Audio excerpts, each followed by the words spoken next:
We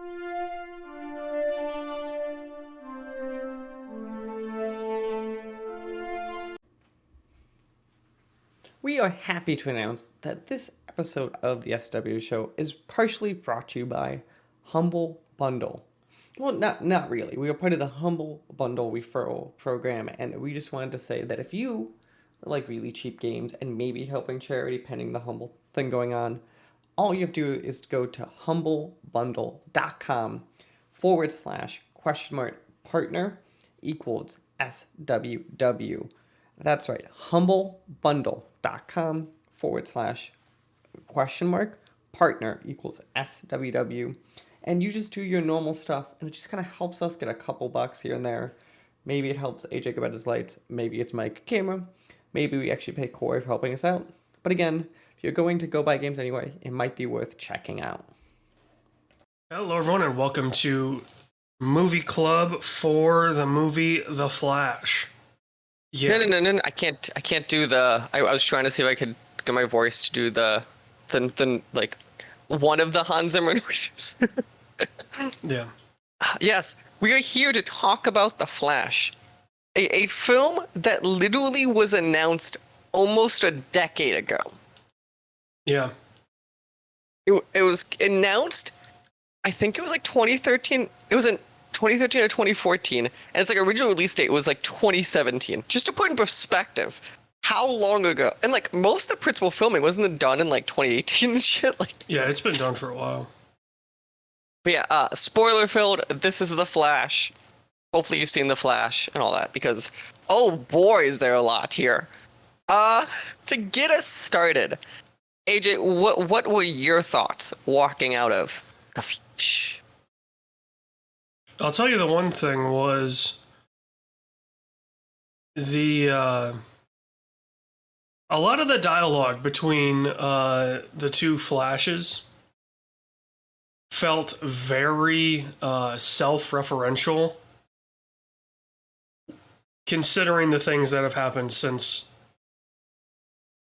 the production of this movie finished.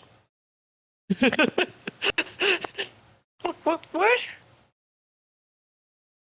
I don't know what you're referring to. But what did you? So did you? So I'm gonna just say it all. Like, I think this might be, and I'm not saying this is a great movie. For clarifying, I think this is probably the best of the DC movies. It's perfectly fine. Like hear me out. It's the most fun of these movies for sure. Yeah. And I think. And it's the big point, like, obvious thing. It's ugly as fuck, this movie, at certain points. Like, the CG, I'm convinced the budget was like $5. I mean, the remark from the director of, you're seeing it through Barry's eyes, so of course it's not going to be perfect. I understand. I understand, but at the same time, that's just a, like, we ran out of money talk or time or whatever. Like, when you say stuff like that, there could be some creative decision in there. I bet you a lot of it was, we only have X money and X time. I mean, I don't think the problem was time, because this movie got pushed back so many times. Okay, well, it's money. At the end of the day, the problem with this film is money and Warner's out of cash. Potentially. But yeah, The Flash. I think Ezra Miller, while I agree with you with referential points and a little extreme points, I think he's really fun, and I think this is the best we've seen him as The Flash. I think Michael Keaton as Batman, I think was really, really good. I feel like the front part we have to talk about is obviously that moment in the film when the world starts colliding in. And while I think it was a bit cheesy, I think it was also really cool how they found ways to get in all the different versions of, like, a bunch of different versions of, like, Superman and Batman, like, kind of in over time there.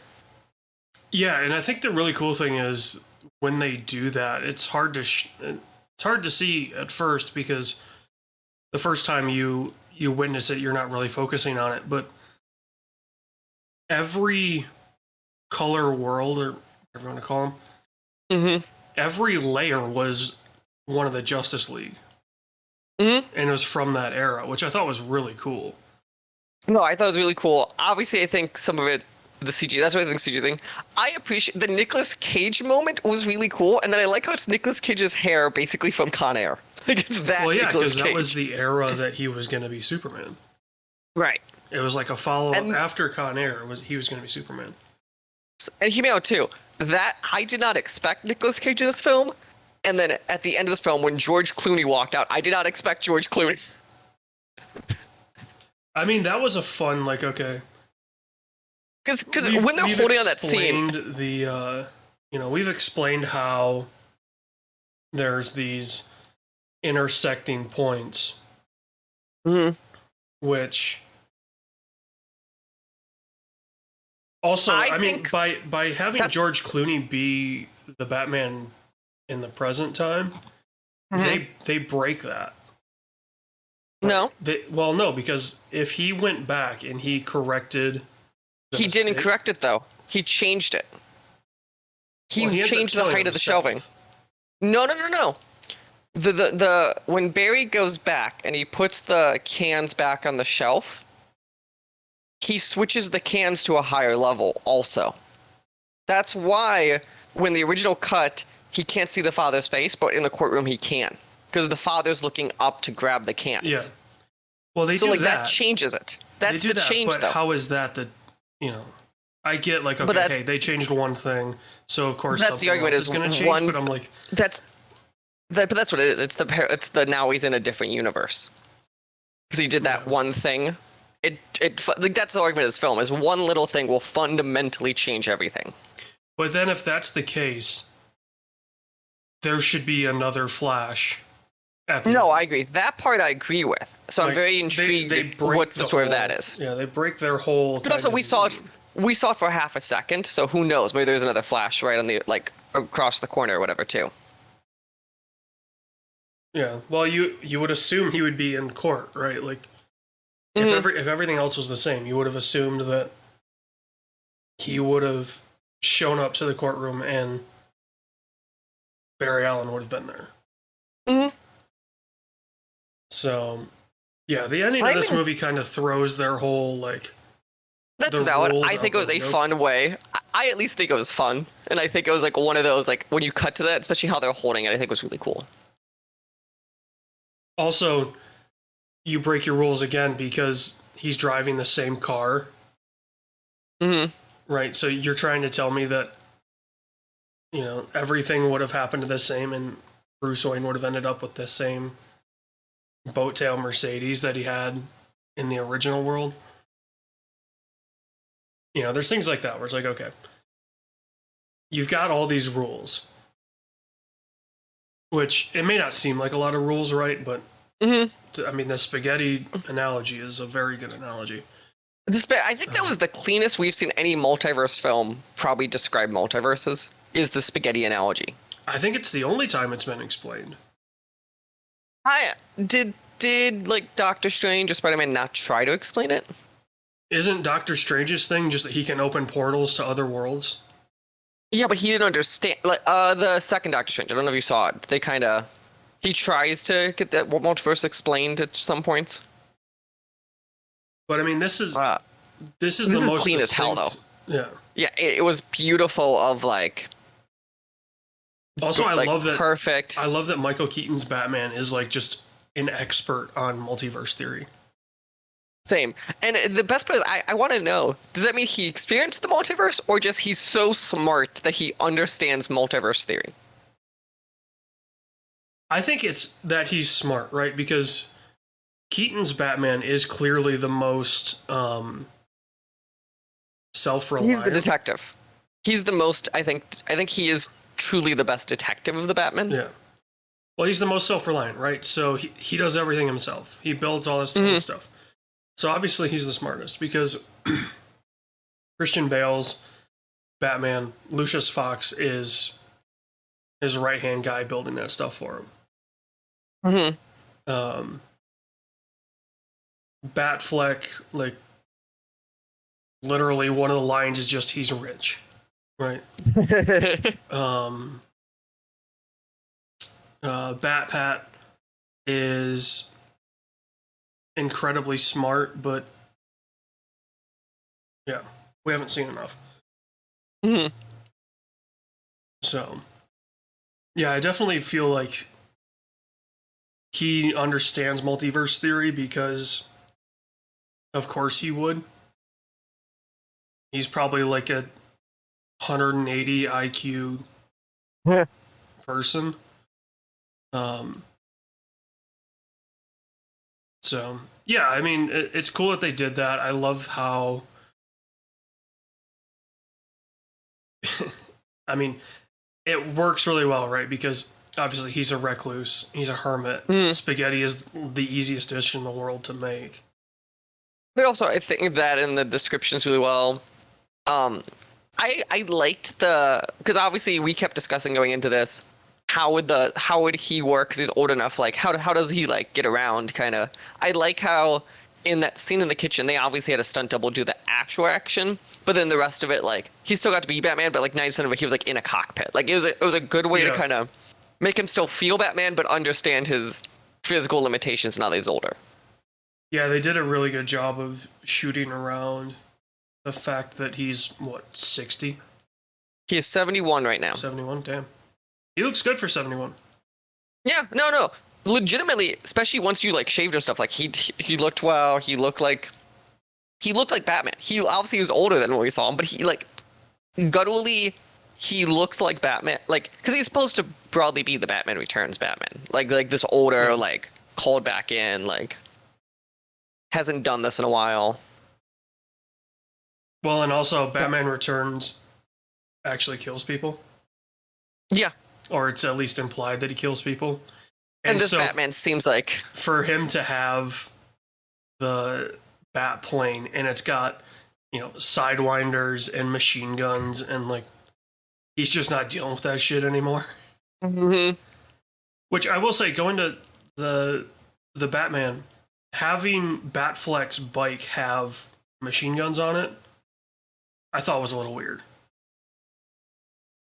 Mhm. Because although I guess they don't really get into that with his, do they? Where, you know, No, really the only Batman that we've seen where it's no killing is Bales and Bat.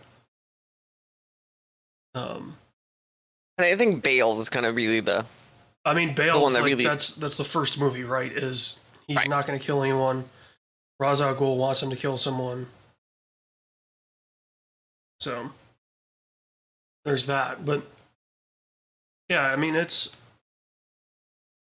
I don't know. I was really wondering how they were going to get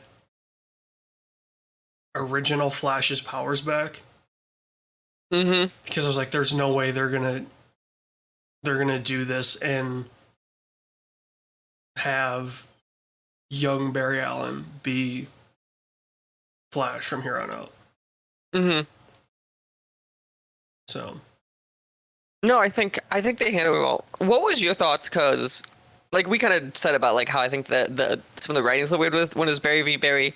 I thought the dynamics were actually surprisingly good, and I thought they at least visually represented them different enough so that way it didn't feel as much me having to ask every 2 minutes which Barry is this. yeah, I mean, the different suits helped a lot. I will say, having that Barry v. Barry in the Speed Force or whatever they called it. That Speed Force one, that's supposed to be the Anti-Flash, I assume, or the Reverse Yeah. Flash. And I thought it was a really cool way to handle that, right? Like, Mhm. they showed, because you see Anti-Flash and he's all fucked up, right? And then second Barry, young Barry, is popping back in with more and more of the Kryptonian like, yeah, they- shards in him. Right. Once one happened, you're like, oh, I get what's happening. But yeah. Well, I think it was 2 or 3 because they show the one where he becomes like, what's the game that has that? I know Cyberpunk did it, but the pincer, right, on his arm that he does he kill? No, he doesn't kill Zod. He kills one of the other ones with it.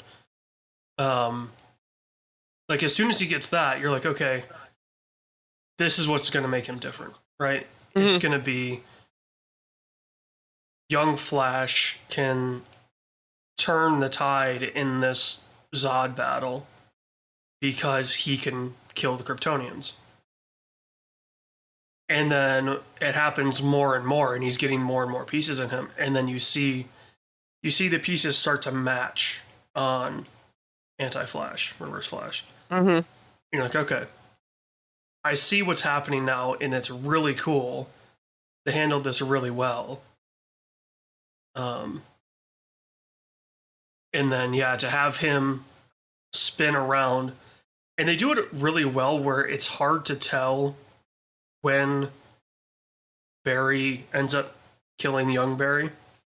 Mm-hmm. When Anti-Flash kills young Barry, it's hard to tell who gets hit because everything's moving. The camera moves, they move, so it's really hard to see what happens. And so you think, oh shit, like this is where they're doing it, right? Like it's gonna be young Barry versus Anti-Flash. Mm-hmm. And no, it's young Barry dies, thus killing Anti-Flash, which I thought was a really, really cool way to handle it.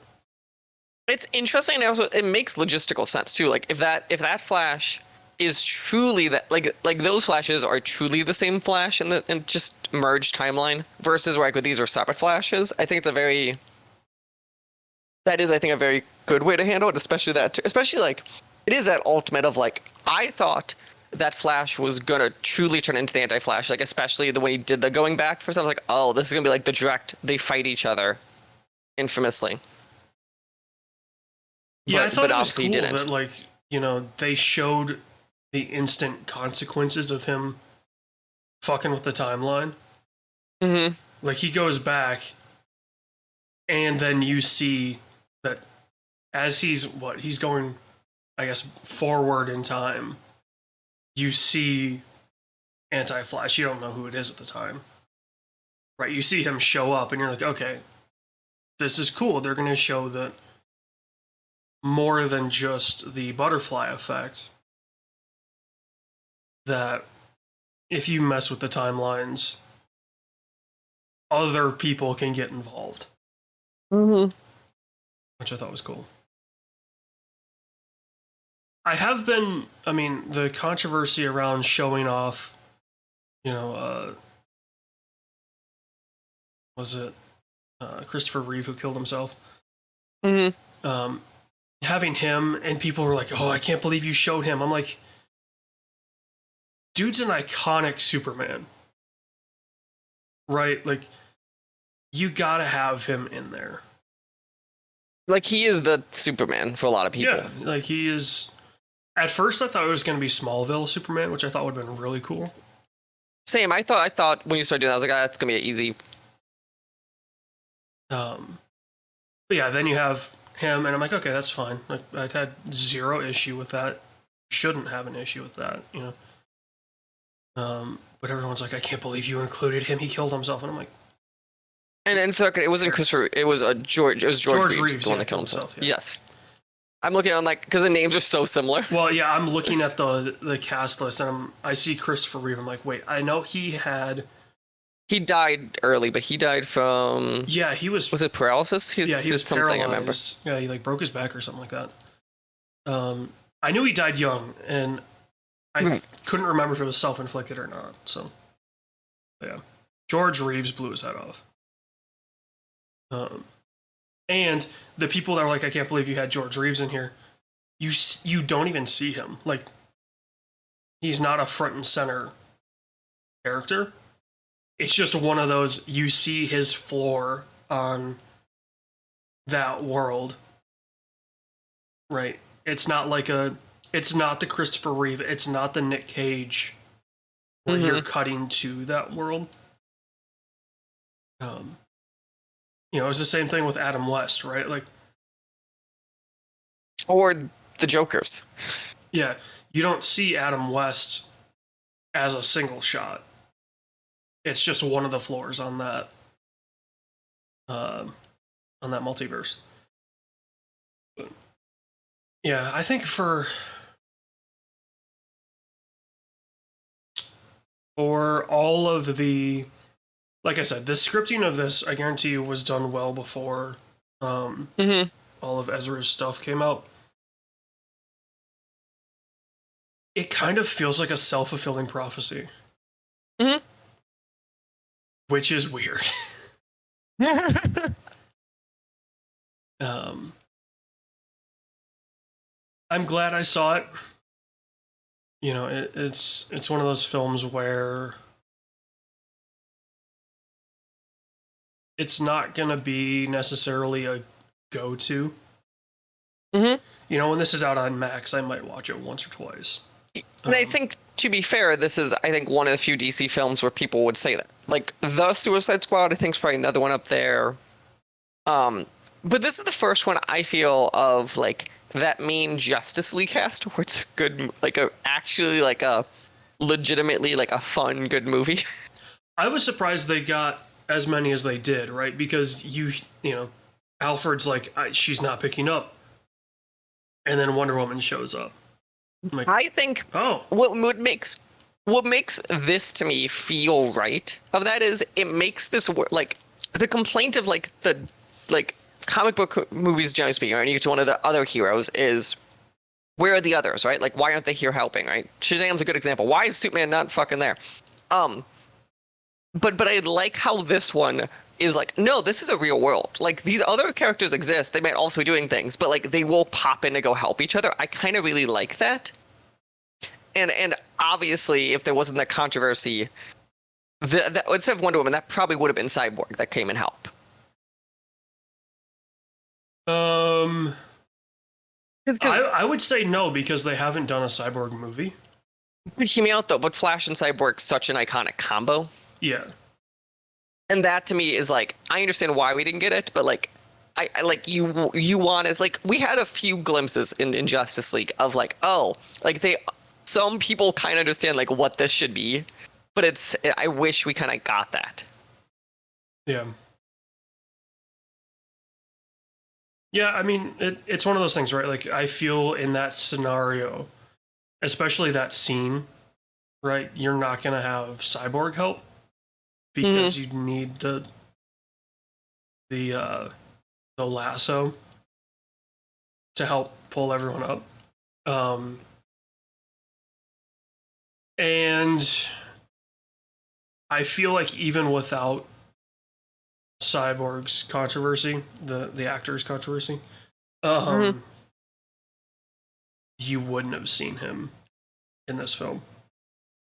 I could see him like in the courtroom. I just feel maybe the post-credit scene would have been Cyborg. Yeah, but instead, like I just feel like instead of Arthur being sloshed, which I thought was hilarious. So I think it was funny. My problem is I think that scene was pointless. I mean, story-wise, yes. But it shows that Arthur is for using a... also, funnily enough, this is the second film this month that explains multiverses really well. Using a Across the Spider-Verse...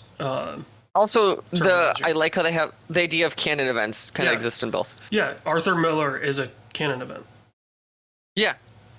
So it's cool that they have that. Like, having these two films... Curious. Right. Have like back-to-back a similar through line. So well. Right. And there's a similar through line of like the big chunks of it too. Like you need these certain events will happen. Like Spider-Verse is like, you can't stop this or there'll be chaos, where this one is just like, no matter what, if you try to stop it, it will happen, which I think is an interesting difference, but... Yeah, it handles the... Well, if we use the spaghetti analogy, right? There's always going to be the end of the spaghetti piece, right? Mm-hmm. And that's the Flash. There's always the end. There's always the event. You can't extend that piece of spaghetti. You can go back and forth on that piece of spaghetti, but you can't extend it to become a longer piece of spaghetti. Whereas Across the Spider-Verse explains it as everything's connected, and removing canon events destroys connections, Right.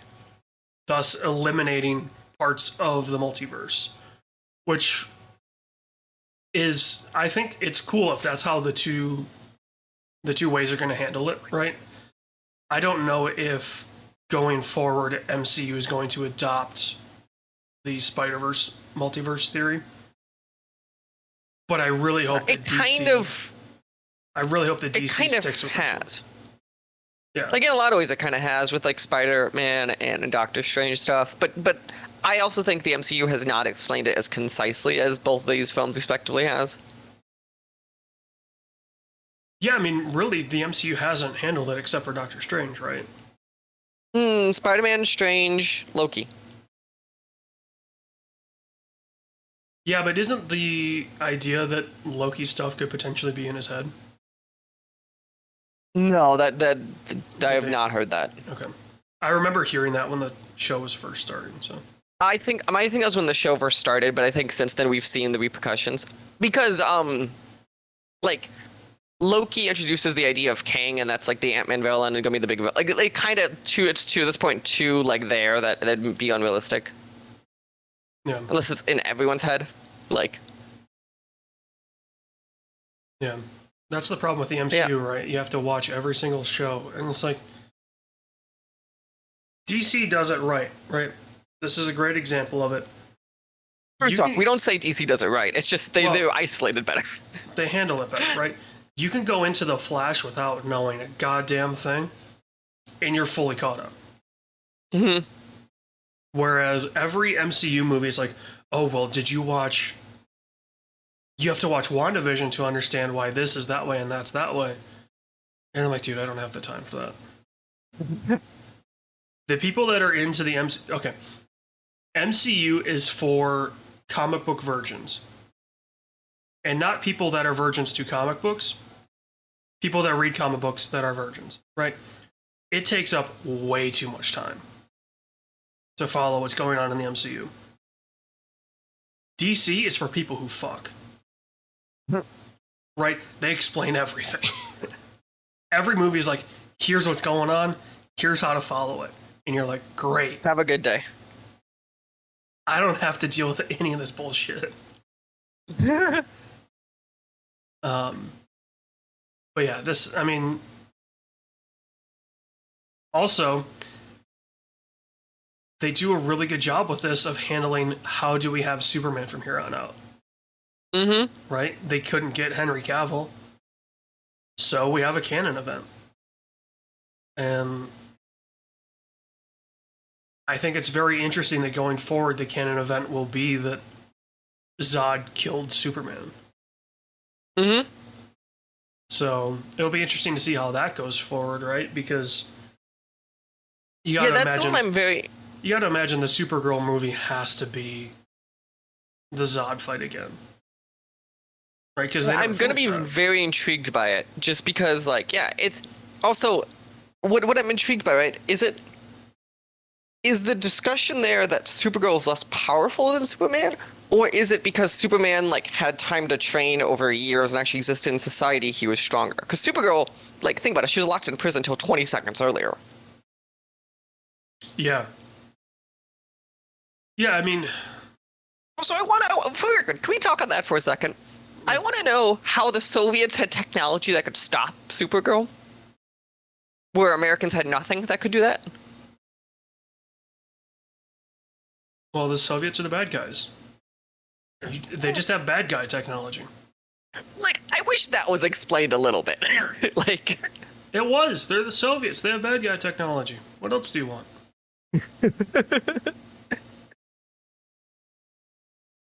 You know, that's the thing, right? Like, we don't need a show to explain.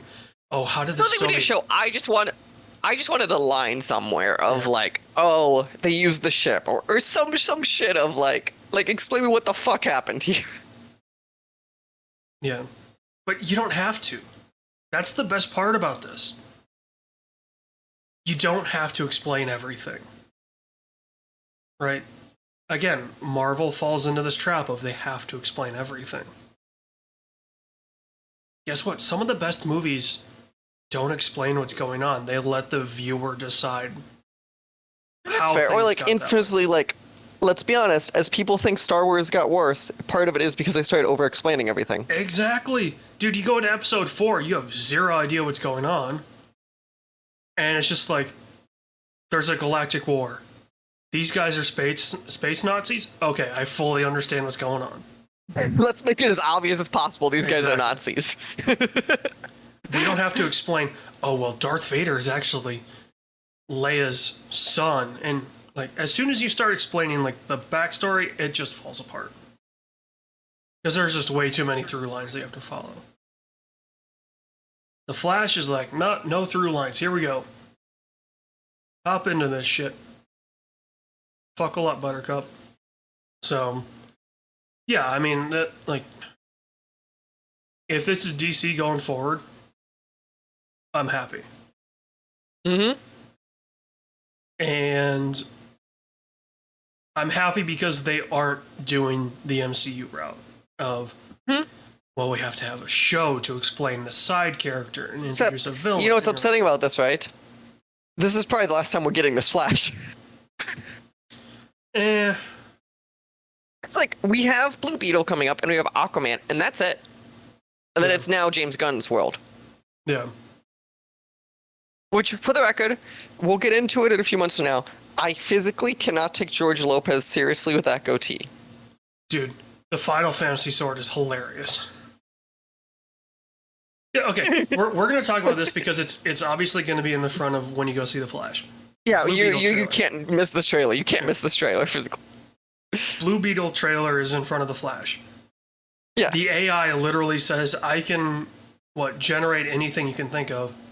And he literally picks up a Final Fantasy sword. And the AI goes, Yeah, he good does. choice. And I'm like, okay, they have to explain that the AI was designed by a weeb and what's the dude's name? But it- What's the guy that the character that becomes Blue Beetle? His name, I fucking don't Yeah, know. whatever his Let name me is. find it. Anyway, the Blue Beetle. I'm finding a few. It's like, I want to call him Jamie Reyes. Okay, Jamie Reyes. Because it's I don't know how to pronounce this. I'm gonna butcher. It's like Zolo, but it's the kid from Cobra Kai is playing him. Yeah.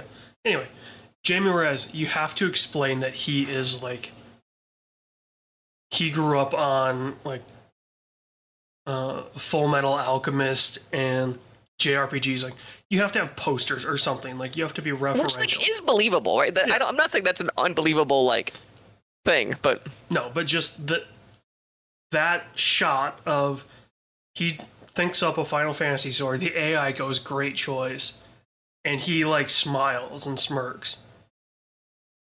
I'm just like, okay. Just also if you have to explain one thing, DC, just explain why everyone is a weeb. I gotta say the one thing that's gonna be confusing to everyone in the world. I want to point out to everyone. Remember how I just said the final DCEU films are The Flash, Blue Beetle, Aquaman, right? Yep. But James Gunn has said that his Blue Beetle, is going to be in his DC universe, but that film is not canon. Why? What the fuck is going on? I He's mean, basically this going to is- Suicide Squad it. Yeah, which I think is smart, right?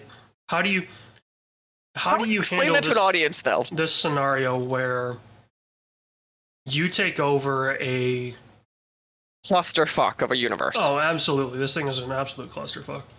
I mean, this is Disney with Star Wars, right? Like, they had all that extended universe stuff, all the books, all the games, everything, and they're just like, oh, it's not canon anymore. I feel like for Disney, though, it was easier because it was a different medium. The problem with this is it's all film. Yeah, that's true. And I understand me and you could know the difference that they put in Flash. To the general audience, they just saw another DC film. And it's not like Batman where we've accepted, or Spider-Man, we've accepted over years. It recasts us a new world. We've just kind of trained people to accept that with like James Bond, Batman, Spider-Man. We've not trained people to accept that with like generic B superhero because they now have seen generic B superhero even get recasted in stuff like with Don Cheadle as like War Machine, and we just know, oh, it's the same person, and like that's like, but we know that last film happened, this isn't what we've trained people to do anymore. So I'm very concerned for how the general audience is going to react when that happens. What I'll be curious about, right, is going to the cyborg point. You have a cyborg in the DCEU. Mm-hmm. He's on Max. Mm-hmm. There you go. There's your cyborg. The guy that plays Cyborg is not that old. Mm-hmm. In shit, what's it called? Just not fuck. Titans? No. Yes. It's yes. a one-word Is thing. Is it Titans? It's not Titans. It's Doom Patrol. That's what it is. Doom Patrol. Not Yeah. one word, to the record. Yeah, that's true. Yeah. So you have a cyborg. Also, how the fuck did Titans get 4 seasons? The same way that Doom Patrol got 3. People watch it. Titans, I'm pretty sure, was part of that CW lineup. Yeah, it was at first. Yeah, I understand it got moved, but I'm pretty sure like that's how that started. Where like Doom Patrol was always I thought. Yeah, Doom Patrol was always an HBO show for their service. Yeah. It started when HBO Max started.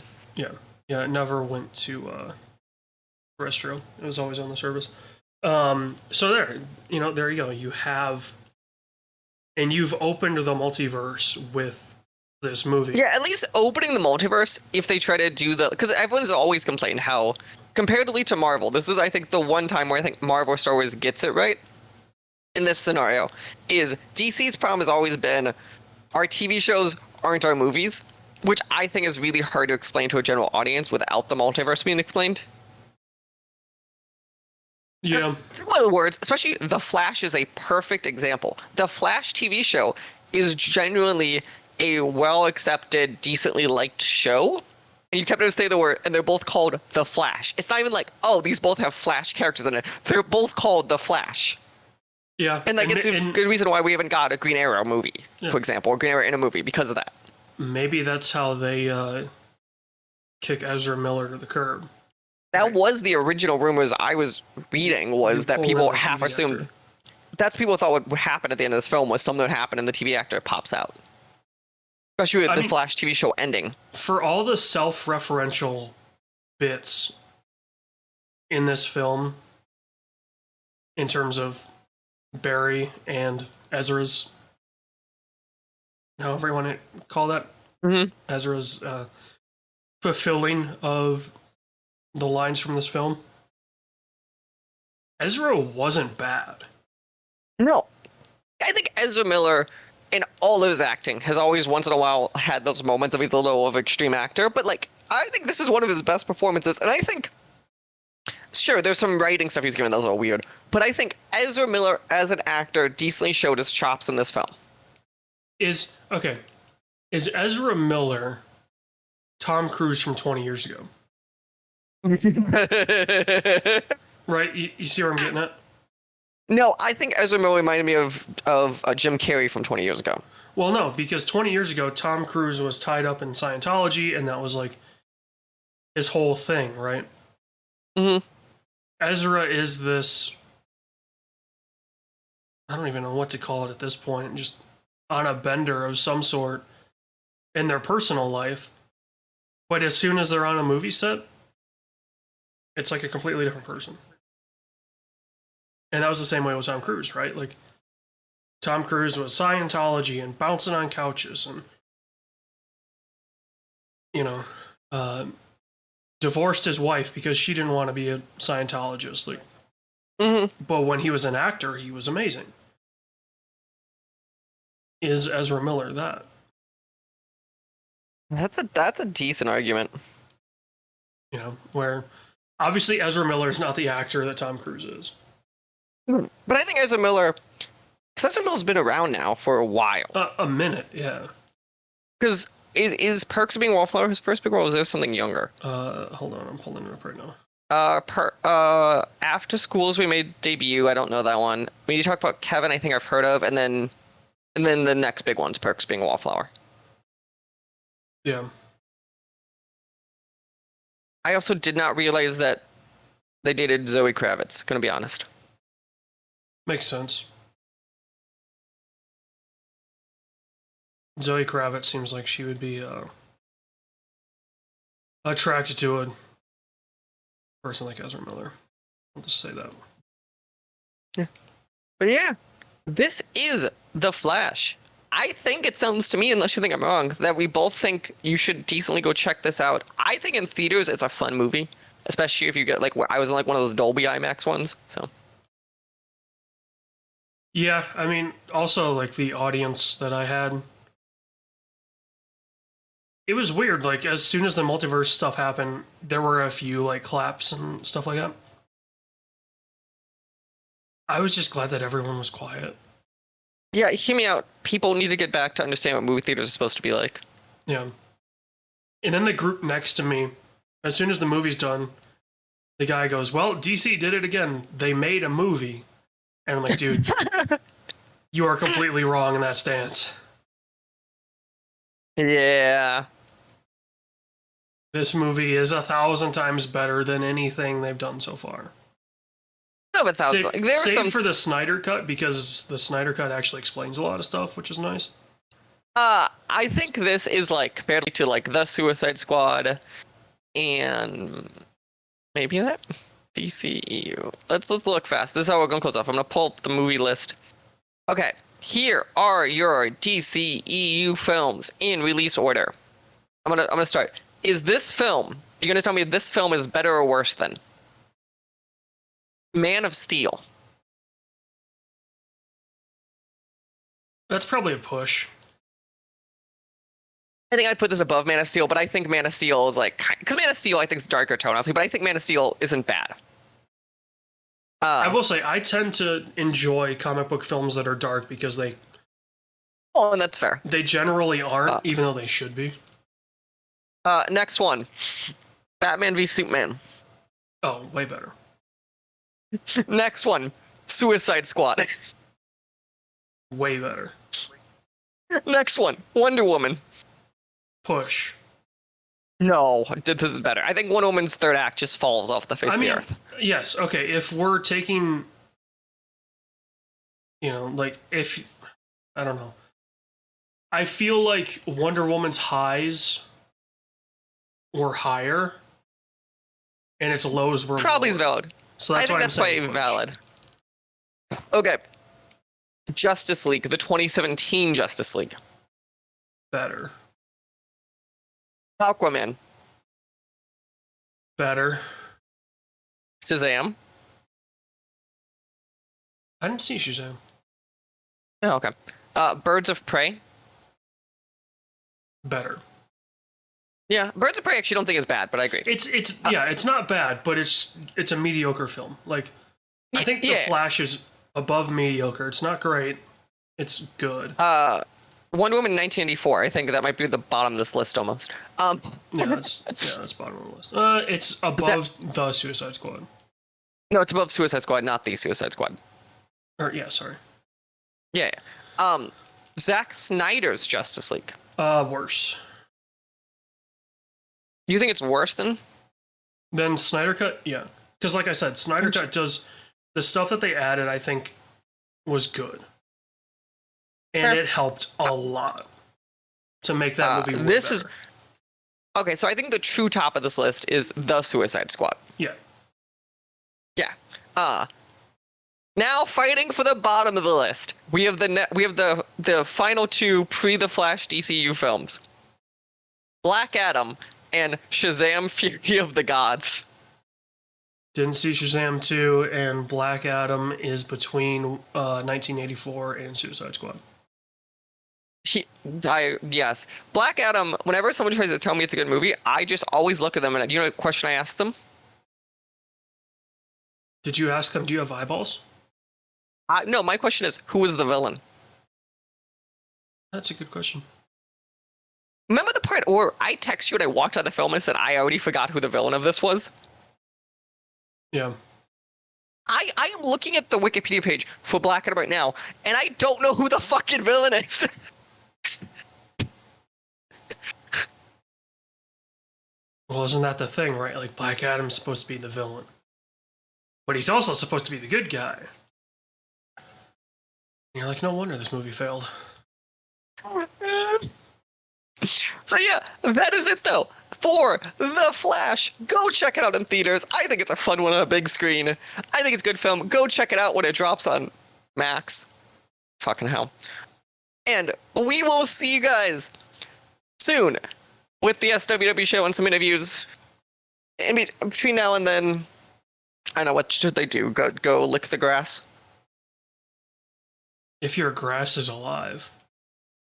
That's goddamn if you're not in the Midwest. All my grass is dead. My grass is like I have streaks of alive grass and streaks of dead grass. The only You can basically grass tell where, like, around a me tree that's is. alive is the golf course. Well, that's different. They pay $1 million a year to water. Yeah. Yeah. We will see you guys next time. The SW Show and all of its affiliate podcasts are podcast by me, Mike Maroney, and AJ Losi, sometimes by contributors, including Corey King. You can follow the SWW Show on social media at the SWW Show, or sooner or later you go to patreon.com/SWW to help us out. Thank you, and we hope you enjoy the rest of your day.